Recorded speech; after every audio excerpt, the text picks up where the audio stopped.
Shane, sort of reflecting on 10 years with Whitby Town Football Club, testimonial coming up for yourself against York City. Just first things first, tell us how you're feeling ahead of the game. Yeah, pretty excited. Obviously it's going to be a special night for myself personally. And obviously playing a team like York, to top that off really. But yeah, looking forward to it, and hopefully get some family down and get some people down. It'll be a good night. Yeah, 'cause you've had a sort of remarkable longevity really with the football club. You first came, as we mentioned, sort of 10, 11 years ago now, when Darren Williams was manager of the club. Just thinking back to that, an 18-year-old coming out of Middlesbrough, I bet you probably couldn't have envisioned being here sort of 10 years later and being the sort of fan favourite and pretty much legend that you are. No, it's been a long time at the club. Obviously, the first time I met Darren, and obviously, Cammy, Bully, it felt surreal. Obviously, being in, obviously, training with, adult football, non-league. Obviously I had a brief spell at, Gisborough, whilst I got released at Middlesbrough. But yeah, just the whole trip, the whole process of training, not being used to, not training at Herwith on a daily basis, and then, getting into the games programme, which was totally different. Obviously, yes, I got experience with Gisborough playing in the Northern League, but, to get used to obviously playing at a higher level, obviously in non-league, it did take a while, but yeah, I mean, I've got a lot of, a lot of thankfulness for Darren to bring me in and obviously give me, giving me that, that trust, for me to do well. And like you said, obviously the last 10 years, it's been brilliant. Because I mean, back then in 2013 or 2014, you sort of came into the football club and you were kind of battling it out at the start, weren't you? There was yourself, there was Mark Cook, and then I recall Mark Cook got a bit of an injury, and from there you've never sort of looked back, have you? No, like I said, my first season,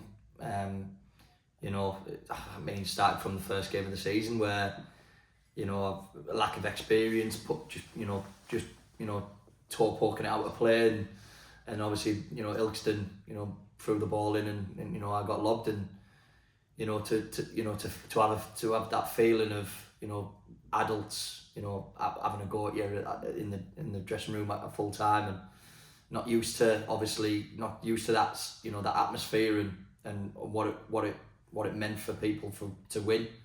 It felt a little bit strange, and there was a couple of games in that season where I probably just wasn't good enough.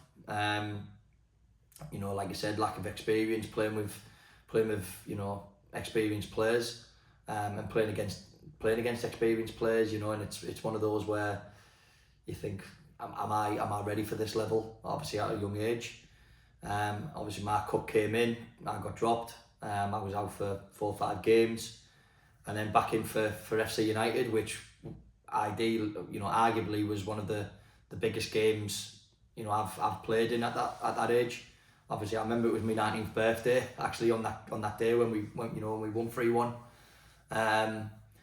So yeah, that first season was a tough one for myself personally, but I felt the more the season went on, the more I grew and started to learn about non-league football. Yeah, because it is an environment, isn't it, where you have to learn fast. And I mean, you sort of look back on that team now, particularly, you look at the likes of sort of Kev Burgess in there, players like Craig Farrell, Graham Armstrong, Mark Robinson, all demanding absolutely massively high standards. I mean, that must have been massive for you as an 18, 19-year-old, having those lads to, obviously they're gonna give you a bit, and they're gonna sort of give you a bit of hammer, but to learn from them as well and to grow up alongside that as a footballer must have been invaluable.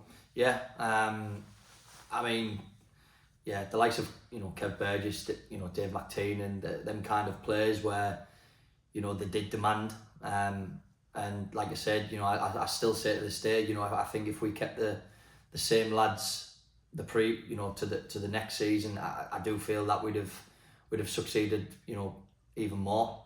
I know we came mid-table that season, and we probably thought that we underachieved.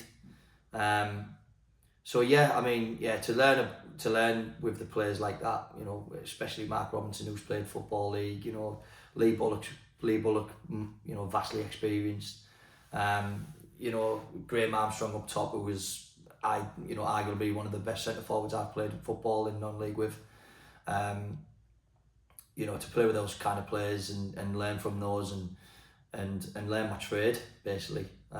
It was a good time. Yeah, I mean it's safe to say, obviously since that first season, you've certainly had ups and downs with Whitby Town, and as things happen, times change and managers change, personnel change. Obviously Darren Williams, followed by Chris Hardy. It was a bit of a slog to stay up towards the back end of that season, but again, staying up, and then the following season, agonisingly close to the playoffs, and you feel like, again, that was another team that potentially probably could have gone on and should have gone to the playoffs. Absolutely. I think once Charlie came in, I think he totally changed the picture.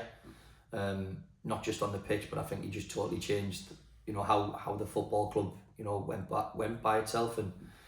And we played. I remember that season when he came in.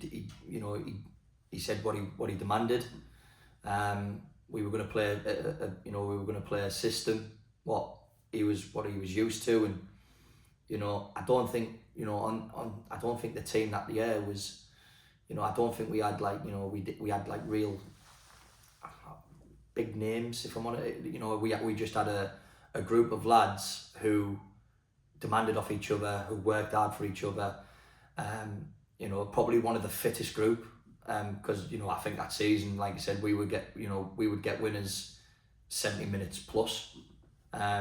Even some games where we were getting 90 plus minute winners, and we would kill teams off like that. But that was a very special group. When Charlie first came in, and like I said, we had an unbelievable season. Like I said, to miss the playoffs by 1 point, it was devastating.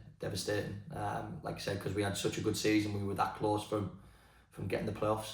But again, under Chardy, this football club was amazing. Like I said, I was personally sad when he left, but that's football. And like I said, times change, and like I said, the football club runs on. Yeah, I mean, obviously Chris Hardy as a manager, not always a fan of the impressions either, Shane, on the bus, was he?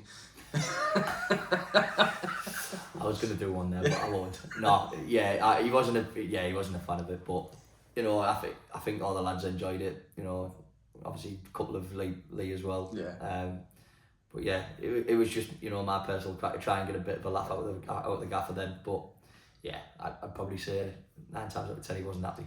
Yeah, I do remember the video saying "Never again, Shane" in the background. Yeah. But again, sort of moments like that sort of sum up you as a player at Whitby Town Football Club, as a person at Whitby Town. You are always one of the first to go over to the fans, one of the first to engage with people. You've almost become a little bit, from the playing side, the face of Whitby Town. And I mean, you really do have a special connection now, don't you, with the people around the football club and the supporters and all the staff. Yeah, like I said, when this club, when the supporters, the community, when it pulls together, it's a very special atmosphere. Either on a Saturday or a Tuesday night, when you've got the upcoming supporters, when they're filling the shed, making the noise. That's what we need as a football club. And like I said, we've had some very special nights here. Stourbridge, with obviously Steve Smith with the winning goal in the 90th minute. Obviously a season where we were fighting to stay up. The nights like Bristol Rovers, that night. I mean, I've probably said about Gloucester, being my favourite night, my favourite night, but I think Bristol Rovers, that just tops the lot. We've had some really special nights here, at the Turnbull, but yeah, just the bond I've got with the supporters, going from Colin, Kevin Howard, Obviously Gary, yourself, it's we have a good time, and it's just good to play for a football club where you feel loved, and you feel like sometimes you might make one or two mistakes, but the club have your back, and that's the the main thing for me. Seeing younger players come into the football club, and even if they make a mistake, the club are 100% behind them. I mean, for yourself as well, you mentioned Bristol Rovers and that FA Cup run last season. That's obviously something, since you first came to the football club, you were desperate for an FA Cup run, and we've sort of said it every single year since. And I think last year it just all finally fell into place, didn't it? Even going down to Chelmsford, being 2-up and coming back here. I think that maybe made for a bit more of a special occasion, didn't it? Coming here against Chelmsford and then going on to that game at Bristol Rovers, backed by 400, 500 Whitby fans. Yeah. Again, as I've just said there, it was a very special night. I think I totally agree with you. I think the way we did it, yes, we'd have liked to get it done down there. I mean, the support we had down there was incredible on the day.